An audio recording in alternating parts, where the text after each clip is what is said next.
Bonjour à toutes et tous, bienvenue dans les coulisses du Grand Lyon. Mon invité du jour, Jean-Luc Dapassano, bonjour. Bonjour.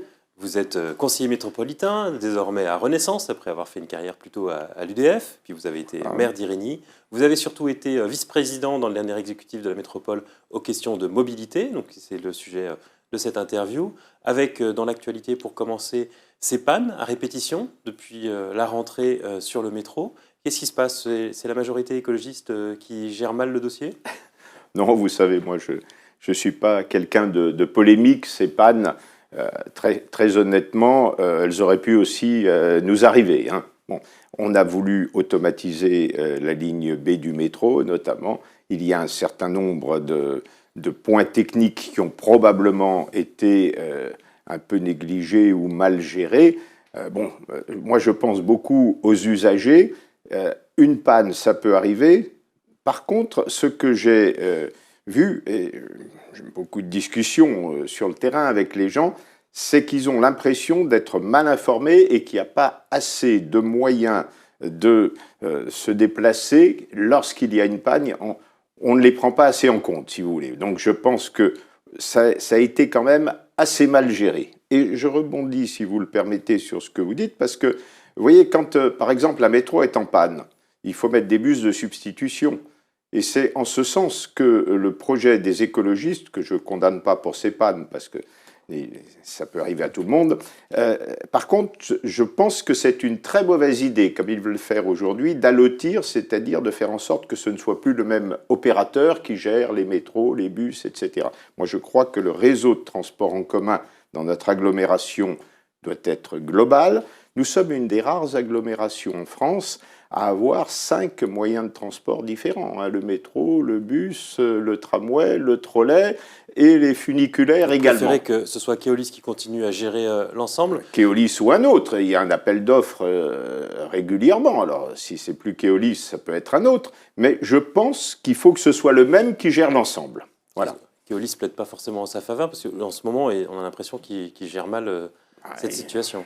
Non, qu'est-ce que vous voulez moi, j'ai siégé au Citral pendant très longtemps. Je pense que la technique, par moment, elle est défaillante également. Mais bon, on ne peut pas mettre en cause telle ou telle société. Donc, Keolis est une société sérieuse. Elle a quand même géré les transports en commun dans cette agglomération depuis des années. Bon, il est vrai, tous ces incidents sont très fâcheux. Moi, je pense que lorsqu'ils arrivent, il faut surtout qu'on puisse réagir dans la seconde qui suit, pour mettre en place les moyens de substitution, pour faire en sorte que les gens ne restent pas dans une rame de métro, en ne sachant pas pourquoi ils sont arrêtés, en ne sachant pas comment ils vont pouvoir rentrer chez eux, à quelle heure, prévenir leurs proches, etc. Donc voilà, il faut... Est-ce qu'on ne paie pas quand même un manque de concurrence qui aurait permis à Keolis de s'endormir un peu sur ses lauriers? On a vu les derniers appels d'offres du Citral. Keolis était seul à candidater. Pour un réseau comme les transports lyonnais, c'est assez incompréhensible. Et on disait beaucoup que ça se négociait avec Gérard Collomb qui souhaitait que la SNCF investisse ses nouvelles tours à la Part-Dieu en échange du marché. Est-ce que c'est pas ça qu'on paye au final aujourd'hui? Non, je ne crois pas.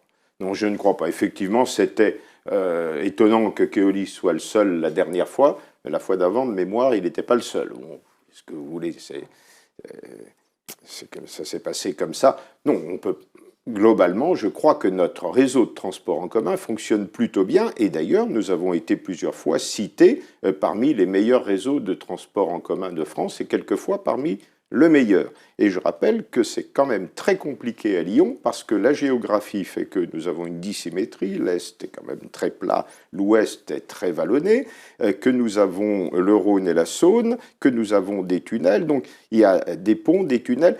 Pour un réseau, tout cela, c'est très compliqué. Et je pense que globalement, ceux qui se sont occupés du réseau ont plutôt bien fait leur travail. C'est vrai que depuis quelques mois, nous avons des problèmes. J'espère qu'ils vont se résoudre très rapidement. Autre sujet dans l'actualité, c'est Emmanuel Macron qui a annoncé dimanche sa volonté de créer des RER dans une dizaine de métropoles françaises. Évidemment, on pense au RER à la lyonnaise. On en parle depuis Charles Millon, président de la région, en 95, 94. Vous-même, vous avez été élu à la métropole depuis ces années-là, en tout 27 ans, d'abord maire d'Irigny, puis conseiller métropolitain, en charge notamment du Citral. Pourquoi ce dossier n'a pas avancé? Il n'a pas avancé pour des raisons de financement. c'est évident. Aujourd'hui, dire on va faire un RER à la lyonnaise, ça tout le monde peut le dire, et je suis à 300% pour. Seulement, il faut créer les infrastructures, ça coûte très cher, parce qu'on ne fait pas circuler des trains comme ça, il faut les bonnes infrastructures. Je prends 2 exemples, si vous voulez. L'un qui est dans le secteur dont je suis le représentant, même si aujourd'hui l'exécutif métropolitain ne reconnaît pas aux conseillers métropolitains, et ils ont tort, une compétence locale. Je rappelle qu'on a quand même été élus dans des circonscriptions. Le pont de Vernaison. Le pont de Vernaison, voilà un ouvrage. Vous avez le pont qui passe au-dessus du Rhône, et vous avez la voie ferrée qui passe le long du Rhône. Et entre les deux, vous avez un passage à niveau. Aujourd'hui, ce passage à niveau, il est fermé très fréquemment, notamment lorsque le train est arrêté en gare de Vernaison, puisque les distances entre la gare et le passage à niveau sont inférieures aux distances de sécurité SNCF. Enfin, passons sur les détails. Donc pour faire un RER à la lyonnaise... Toujours est-il que si vous voulez faire le RER à la lyonnaise, il faut supprimer le passage à niveau, à mon avis, sur cette ligne-là. C'est-à-dire qu'il faut passer au-dessus ou en dessous. Ça veut dire un viaduc ou un tunnel. Voilà. Donc ça coûte très cher. Prenons un autre exemple à Tassin-la-Demi-Lune, c'est le tunnel des Deux Amants. Personne n'arrive à financer. Dans le tunnel des Deux Amants, vous savez qu'aujourd'hui, on ne se croise pas. Donc ça veut dire qu'il y a un autre bouchon là qui s'oppose à ce qu'il y ait pour le nord-ouest, pont de Vernaison c'est pour le sud-ouest, ce RER à la lyonnaise. Donc quand on parle de RER à la lyonnaise, il faut en même temps résoudre les problèmes d'infrastructure et mettre tout le monde autour de la table, c'est-à-dire la région, la métropole, l'État bien sûr, la SNCF. Il y a aussi des sujets tarifaires. On a l'impression qu'il y a des lignes qui sont quand même beaucoup plus simples. Quand ça va coûter plus de 10 euros pour aller à Villefranche, on est déjà depuis longtemps à plus de 20 euros pour aller à Grenoble. Au final, c'est presque plus simple d'aller à Paris quand on est lyonnais que d'aller dans les autres métropoles de la région. Vous avez raison. Et puis, il faut... Enfin, aujourd'hui, avec l'informatique, ce n'est rien que d'avoir une carte qui permette à la fois de prendre le train, de prendre ensuite un métro, un bus, voilà. Alors ça, pourquoi ça n'a pas été fait en 30 ans ? Ça n'a pas été fait pour des raisons techniques aussi, parce que dans cette agglomération... vous étiez au Citral, vous avez vu fonctionner. Vous savez, quand on est élu... Il n'y a pas de bons techniciens au Citral pour gérer... Il n'y a pas de bons techniciens au Citral pour si, il y a des bons techniciens, mais il unique. faut mettre d'accord les gens. Mais moi, je vais vous dire, c'est pas toujours évident de faire travailler ensemble des gens dans des structures différentes. Et je vais vous donner un sentiment qui m'est personnel.